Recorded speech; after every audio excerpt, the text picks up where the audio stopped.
to confess, but it always begins this way. I have participated in every bad decision I have ever made. Right. Every bad hiring decision, every bad financial decision, every bad budgeting decision, every bad decision I've ever made, I was there for it. And of course, the reason I don't feel bad saying that is that everyone listening could say the same thing. You have participated in every bad decision that you have ever made. And it's embarrassing, but it's true, but it points to the importance of this topic of self-leadership. And Lane, as I said last month, we all of us face our greatest leadership challenge, not in the parking lot, not in the boardroom, not in the office. We all face our greatest leadership challenge every morning in the mirror.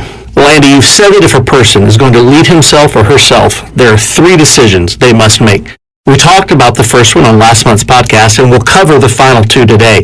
Before we get to those, let me remind everyone of the first decision. I will not lie to myself, even when the truth makes me feel bad about myself. That's right. Exceptional self-leadership requires brutal honesty with ourselves. Because again, the easiest person to deceive is always the person in the mirror. Nobody does a better job at selling me on a bad idea than me, and nobody does a better job at selling you on a bad idea than you. That we are all suckers for our own sales pitches. As soon as I see something I want, what do? I start selling myself on it before the salesperson says anything. In fact, it's best if they don't say anything. Exactly. I can sell myself. So again, in order to lead myself well, in order to lead ourselves well, we have to be brutally honest with that person in the mirror. Well, as you said last month, Andy, you can't lead yourself when you're lying to yourself. Yeah, well, you certainly can't lead yourself well, that's for sure, yeah. Right. Well, that brings us to decision number 2. I will prioritize what I value most over what I want now. Yeah, this one requires a little bit of explanation, but it is so important. I will prioritize what I value most over what I want now. The best way to understand this one is to think in terms of organizational leadership. If you're leading a team, you're leading a team toward a goal, you're leading a team toward a destination, there's some sort of end game. And the same is true in self-leadership. In self-leadership, there's an end game, there's a goal. So the question is, what is that? Where do exceptional self-leaders lead themselves? And the answer is this: they lead themselves toward what they value most, not what they want now. That's why the second decision for great self-leadership is I will prioritize what I value most. In other words, I'm going to lead myself toward what I value most over and above what I want now. It's that whole immediate versus ultimate thing. And Lane, as we all know, what I want now is rarely what I value most. It goes back to this immediate versus ultimate tension. And here's the catch, and here's where perhaps we all have some work to do. If I'm leading myself toward what I value most, that means I can't lead myself well until I discover what I value most. I always know what I want now.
But until we do the work of discovering what we value most, we can't lead ourselves well. Because again, great self-leaders lead toward value, not toward, immediate desire. And I'm convinced, partly because of what I do professionally, that very few people ever stop and discover what they value most. So consequently, they settle for what they want now. Andy, what does that look like? For example, Lane, you and I have friends who passed on promotions at work when it would require them to move or uproot their family. And again, they gave up the promotion, they gave up the extra money. Why? Because, at some point in their life, they discovered what they valued most. And what they were being offered at work was not as important or as valuable to them as what they felt like they would give up at home. When we think ultimate versus immediate, this is why some people exercise. This is why some people don't. Everybody values their health. Everybody wants dessert. So some people choose to value their health and make a decision based on health versus dessert. So the ultimate immediate thing is a constant tension, but leaders who lead themselves well are leaders who've discovered what they value most, and they prioritize that in self-leadership. And because, again, if you're leading someone, a team, or yourself, there has to be a destination. And for extraordinary self-leadership, the destination is our values, what we value most. And I think because of what we do professionally, Lane, this is in front of us all the time. But for our podcast listeners, everybody discovers what they value most eventually. I mean, you and I have conducted so many funerals, and at a funeral, suddenly what matters most surfaces immediately. Nobody has to try to bring it up. It's just there right in front of us. And what the deceased values most, surfaces immediately too. Sometimes it's something to celebrate, and sometimes, unfortunately, it's something to tiptoe around. Right. So everybody discovers what they value most eventually, but if you discover it too late, it can be unattainable. You can get to a season of life where it's like, oh, this is what's most important to me, and it's out of reach. So this is an extraordinarily important topic as it relates to self-leadership, because we should lead ourselves toward what we value most. If we don't know what we value most, we've got to spend some time discovering what that is. Yeah. Andy, there's an exercise for this process that I've heard you talk about. It's from Stephen Covey's 7 Habits of Highly Effective People. Yeah, I read the book, I think the year it came out, I think it was 1990, The 7 Habits of Highly Effective People. And I remember where I was sitting when I read this section, and a lot of books say, put down your book and get a pen and answer the following 3 or 4 questions. And I don't know what most of our podcast listeners do when they get to that part of a book, but I just ignore it and keep reading, because the goal is to finish the book, not fill out a bunch of, answer a bunch of questions. Well, on this particular occasion, for whatever reason, I decided to actually get a pen and a notepad, and I worked through the exercise, and it's the funeral exercise. And it went something like this. He said, imagine that you're at a funeral, it's yours, and I want, spend a few minutes writing out what you would want to hear the following people said about you. What would you want your spouse to say about you? What would you want, if you're not married, he said, imagine what a future spouse, what you would want them to say about you. What would you want a son or a daughter to say? A best friend, a coach, a community leader, a father or a mother. And so I did. I spent 3 or 4 mornings in my, devotional time writing out paragraphs of what I would want said about me. And I discovered in that exercise, wow, this is what's most important to me. This is what I actually value most. So I think it's an extraordinarily important exercise, and for all of our podcast listeners, I want to encourage you to hit pause not right now. I want to encourage you to finish the podcast, especially if you're driving. But at some point, and I think the morning is a good time to do this, to spend some time, and don't rush this, spend some time thinking about the end. What do you want said about you in the end? And if that strikes you as depressing, let me put on my pastor hat for just a moment and tell you, no, that's not depressing. What's depressing is for you to get to the end of your life and realize that what you really valued is out of reach. That is depressing. And essentially, the only way to ensure that won't happen is to spend the time necessary discovering what you value most. And bringing this full circle, why do we need to discover what we value most? Because exceptional self-leaders lead toward value. Andy, it's like you said earlier, we have to opt for ultimate over immediate. Yeah, that's it. But like our friend Adam Johnson has said, it's not enough to have not goals. I'm not going to be like him. I'm not going to lead like her. Defining success with a not will not set you up to lead yourself well. Yeah, Adam says not is not enough. And that's exactly right. But so many people do this. This is their goal setting. I'm not going to be like him. I'm not going to be like her. I'm not going to end up in that situation. I'm not going to be poor. I'm not. And again, that's not a value. That's a reaction to the past. That's a reaction to what we've seen.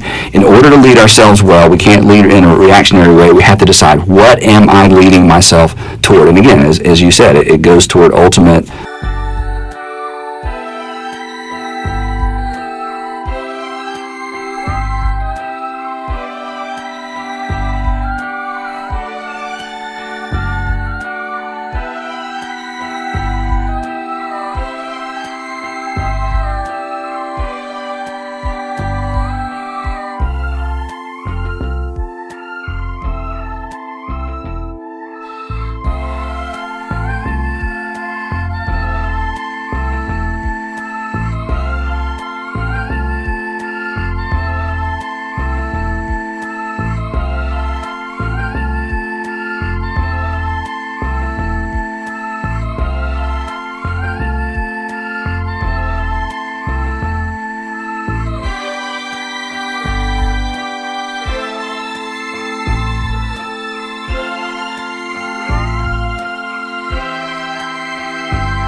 versus immediate. Andy, that leads to the third and final decision.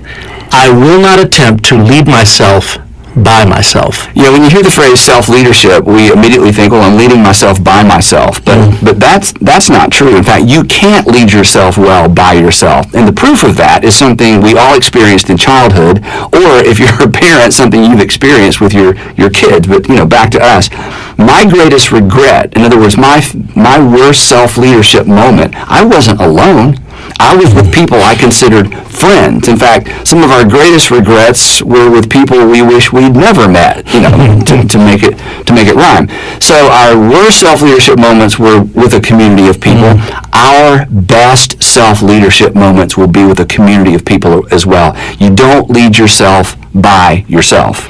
Yeah, Andy, I've heard you say it this way on many occasions. Our friends determine the direction and the quality of our lives. Yeah, and that's not just true for middle schoolers and high schoolers, but that's true throughout our lives. In fact, if you're listening and your kids are, middle school, high school age, and they're talking to you about their first tattoo, you tell them, yeah, you can get a tattoo. I'm going to tattoo this phrase on your arm. My friends will determine the direction and quality of my life. I would suggest you start there. This is just a universal truth, and it's something we can leverage to our benefit, or it's something that will undermine our future. So again, we do life in community, and so to lead myself well, I need to surround myself with a group of people, and this is so important, a group of people who don't just share my interest, but who share my values. And oftentimes we settle for friends, and the temptation is always to settle for friends who share our interest. But again, you got into trouble. But again, your greatest regret was probably with a group of people who shared your interest, but perhaps they didn't share your values. So exceptional self-leadership requires that we find a community of people who, again, share our values, who are leading themselves in the direction we want to lead ourselves. Landy, it seems then that some of our listeners might need to rethink their community. Landy, that means you may lose a friend or two. Absolutely, and this is uncomfortable, but here's the thing. Ultimate is often threatening to folks who've opted for immediate. So for those in our podcast audience who are like, and I want to sit down and figure out what I value most, and I want to lead myself toward my values, if you're surrounded by a group of people who are all about immediate versus ultimate, there will be some discomfort. You may find yourself friendless for a while. You may find yourself, looking for a new community, but it's worth it. Why? Because you're leading yourself. And ultimate is often threatening to folks who've opted for immediate. But I say choose it anyway. It's essential to exceptional self-leadership. Well, Andy, as we wrap up the conversation today, do you have any final thoughts? Yeah, I just want to challenge all of our podcast listeners to consider these three decisions we've talked about on these two episodes. The first one, I will not lie to myself, even when the truth makes me feel bad about myself. The second one, I will prioritize what I value most over what I want now. And the third, I will not attempt to lead myself by myself. You're going to find a community of people who value what you value. Surround yourself with those people because, again, your friends will determine the direction and the quality of our lives. Again, Lane, this is such a big deal because even though it's not an essential for being a leader, it is an essential for being a leader worth following. It's an essential for sustained leadership, and it's essential for sustained influence. And Lane, I would just say one more thing to get super personal for a minute. To all of our podcast listeners, you are going to be tempted every